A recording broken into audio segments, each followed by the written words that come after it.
Au sein de l'église Saint-Hilaire, on fête également la réouverture de la cathédrale Notre-Dame de Paris. D'abord avec un atelier de production de lanternes, en prenant comme exemple les dessins des rosaces de la cathédrale parisienne. On a fait des lanternes comme ça avec des vitraux et on les a peints. Et après, on va mettre des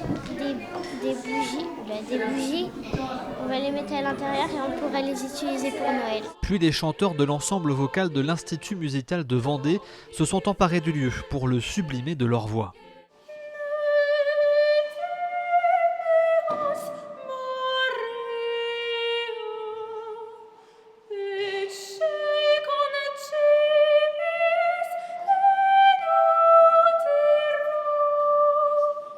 Un moment hors du temps pour ces chanteurs dont ce n'est pourtant pas la première représentation dans ces murs. C'est vraiment un lieu très agréable dans l'acoustique, dans l'accueil qu'on a et dans le partage qu'on peut avoir avec l'auditoire.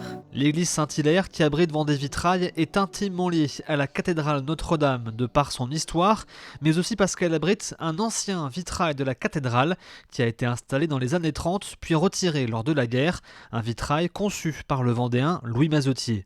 L'église Saint-Hilaire, en fin de compte, pour nous, c'est notre petite Notre-Dame dans le bocage vendéen, puisque cette église, en fin de compte, a été sauvée de la destruction grâce à un vitrail, et le vitrail de Louis Mazotier. Et ce grand vitrail, à l'origine, était destiné à la cathédrale de Notre-Dame de Paris.